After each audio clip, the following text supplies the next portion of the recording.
बेलरखा गांव में एक फौजी शहीद हो गया।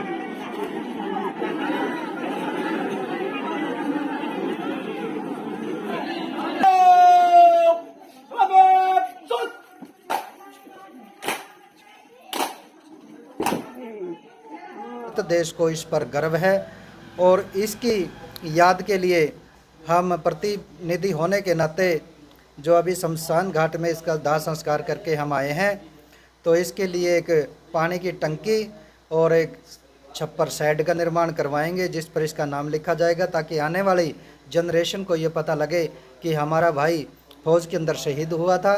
और प्रतिवर्ष ऐसे शहीदों के ऊपर मेले लगते हैं और इन्हें श्रद्धा। सुरेंद्र जी, आज गांव पर दुख की घड़ी है, तो ऐसे में आप उसके ब्रदर लग रहे, तो उसके बारे में थोड़ा बताना चाहोगे भाई? कितनी उम्र थी, कैसे कैसे ये घटना? ये भाई जो अभी शहीद हुआ है इसकी उम्र 24.5 साल थी। 5 साल की इसकी फौज की नौकरी थी और बहुत ही होनहार था और देशभक्ति की भावना इसके अंदर बहुत कूट कूट के भरी हुई थी।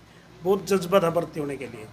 बड़े अच्छी खुशी से इसने तैयारी करी और बहुत ही मिलनसार था। पूरा गांव के जवानों बच्चों के साथ मिलनसार के जो मिलन वाले बच्चे थे उनके साथ बिल्कुल खुशी में रहता था। जब भी छुट्टी आता था घर तो रहता ही नहीं था, उन्हीं के साथ रहता था। बहुत ही अच्छे स्वभाव का था और बहुत अच्छे सपने थे आगे बढ़ने के। किस प्रकार का स्वभाव देखने को मिलता है? इनका स्वभाव बहुत ही शील स्वभाव के थे, रंसमुख थे। अच्छा जी। गांव में आते थे तो कैसे, मतलब मिलजुल कर किस प्रकार से रहते सभी को मिलजुल के जाते थे। अच्छा जी। तो आखिरी बार आप भी मिले थे क्या जब पीछे? आखिरी बार तो ये अभी कई महीने से नहीं था। 8 तारीख को छुट्टी पे आए। कोई मिलिट्री की कोई ऐसी कोई बात है जो जब भी आता हो आपके, आप बड़े हो, आपके साथ साझा करता हो, भाई ऐसे है, ऐसे चलता है वहाँ, इस प्रकार से? ये तोपखाना में इसकी ड्यूटी थी, आर्टिलरी में ये जॉब थी इसकी और बहुत खुश था ये उस जॉब के लिए। अच्छे बताता था कि वे अच्छी है मेरे लिए, मैं खुश हूँ।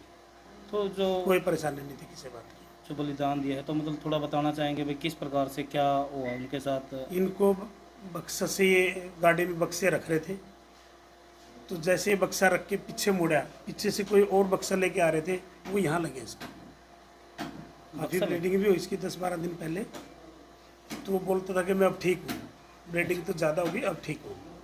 तो वो कितने दिन पहले की बात है? 10-12 दिन पहले। अच्छा। फिर ये एडमिट था उसके बाद? न्यूज नॉर्मल ट्रीटमेंट करवाया, जैसे भी कोई कपड़ा वगैरह बांध दिया, वो खून रुक गया था। अच्छा। उसके बाद फिर इसको अचानक राइट साइड में काम करना छोड़ गई, आवाज़ में भी फर्क आना शुरू हो गया। तब इसने बताया 27 तारीख को 1 बजे कि मेरे को एक राइट साइड में इसका काम करना छोड़ गया, अब दिक्कत है। तो फिर इसको लेके गए हमारे रूम। उन्होंने फिर इसको MH में भेज दिया। MH वाले ने इसके MRI CT स्कैन किया, तो उसमें बताया गया कि इस तो दिमाग की नस फटी हुई है। तो फिर ऑपरेशन के लिए लेके गए। वो बोलते थे कि इसका BP डाउन नहीं हुआ, तो ऑपरेशन वो कर नहीं पाई और फिर इसका PMS में एडमिट कर दिया, वेंटिलेटर पे रखा गया। कोशिश यही थी कि बचे, लेकिन परमात्मा पर नहीं मंजूर थी। किस पद पर थे सोनी जी? ये भी सिपाही थे, 5 साल के नौकरी थे। तो यानी कि 5 साल हो चुके थे? हाँ, सिपाही के पद। सतीश जी, विधायक की तरफ से आप यहाँ पहुँचे हैं श्रद्धांजलि देने के लिए, तो आज क्या कहना है? एक शोक की लहर है पूरे गांव में। आज हमारे गांव है, ये बेलरखा बड़ा गांव है और मैं विधायक रामनिवास सुरजाखेड़ा हल्का नरवाना से उसका प्रतिनिधि हूँ, उसका भाई हूँ सतीश सुरजाखेड़ा। और मैं सभी देशवासियों को ये संदेश देना चाहता हूँ कि भाई आज शोभित जो फौज के अंदर वहाँ पर इसका निधन हुआ है, तो ये पूरे बेलरखा के गांव के लिए नहीं बल्कि पूरे देश के लिए बड़े ही गर्व की बात है कि हमारा भाई शोभित देश के लिए जान दी है और वो शहीद हुआ है। और इस दुख की घड़ी में हम सबको बड़ा खेद है, पर फिर भी हमें इस बात की भी खुशी है कि भाई देश के लिए मरा मिटा है। देश के लिए जो आदमी जान दे देता है वो हमेशा सबसे ऊंचा काम है, ये प्रशासनिक प्रशंसा का काम है। इसलिए हम इस भाई को शोभित को शत शत प्रणाम करते हैं, नमन करते हैं। और इसका गांव के अंदर जो हमने पूछा है कि गांव के अंदर युवा पीढ़ी से लेकर बुजुर्गों तक बहुत मेल मिलाप प्यार था। और ये हमेशा अपने युवा साथियों को हमेशा यही प्रेरणा देता था कि मैं देश फौज में लगूंगा और देश की रक्षा करूंगा और देश की सेवा करूंगा। और अपने भाई के लिए भी इसने अपने मन में अपने अंदर एक सपना सजा रखा था कि मेरे भाई को मैं विदेश में भेजूंगा। 2 भाई है ये, एक इससे बड़ा है, ये छोटा था जो शहीद हो गया है, शोभित। और इनके माता पिता में अर्थात मैं इनके माता पिता मेरे चाचा और चाची जी से भी मिल के आया हूँ। तो इन्होंने भी बातचीत करी और ये बातचीत पूछा कि ये फ़ौज में माँ कैसे। ये कह रहे थे कि फ़ौज में लगने का इसका मन था, इंटरेस्टेड था। हमने इसको से पहले बातचीत करी कि जेल वार्डन और इसकी फॉरेस्ट गार्ड की वैकेंसियाँ आई हुई है, इसका फार्म भर दो आप। ये बोला कि ना माताजी पिताजी, मैं फ़ौज में लगना चाहता हूँ, देश की रक्षा करना चाहता हूँ। अर्थात ये देश की रक्षा करते हुए शहीद हुआ है। इसके लिए हमें और सारे बेलरखा गांव को, बल्कि बेलरखा गांव को और सारे भारत देश को इस पर गर्व है।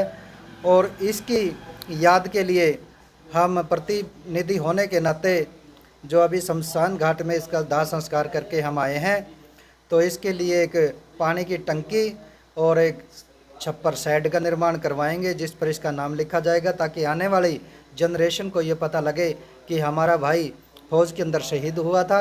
और प्रतिवर्ष ऐसे शहीदों के ऊपर मेले लगते हैं और इन्हें श्रद्धांजलि दी जाएगी।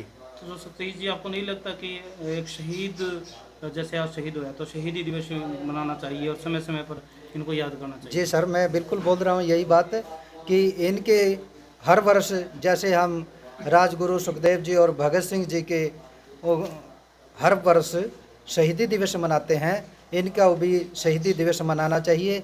इसलिए तो मैं बोल रहा हूँ कि वहाँ पर भी हम एक उनके नाम का पत्थर लगवाएंगे और उन्हें हर साल शहीदी दिवस पर श्रद्धांजलि देंगे।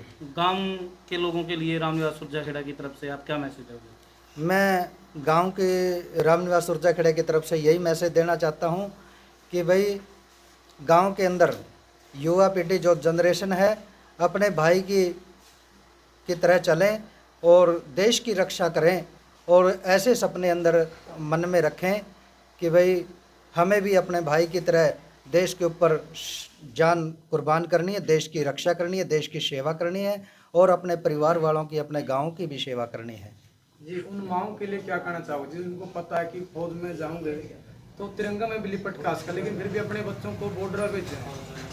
ऐसा है जी, वो माँ तो बहुत ही भाग्यशाली है जिन्होंने ऐसे पुत्र को जन्म दिया कि जो अपने यही कहने लगते हैं कि भाई हम तो फौज की में जाएंगे और देश की रक्षा करेंगे। देश की रक्षा करने में जो भी भाई शहीद हो जाते हैं उनकी मृत्यु नहीं होती बल्कि वो अमर हो जाते हैं। जैसे कि आज हमारा भाई ये शोभित ये अमर हो गया है, इसका ये मृत्यु नहीं समझनी चाहिए हमें। तो आपको नहीं लगता कि जिस प्रकार से जो फौजी सीमा पर पूरी रात रक्षा करते हैं और यहाँ पर हम चैन की नींद सोते हैं उन्हीं के कारण से? जी हाँ, जो हमारे भाई वहाँ पर सीमा पर देश की रक्षा करते हैं और उन्हीं की बदौलत ही हम यहाँ पर चैन की नींद सोते हैं।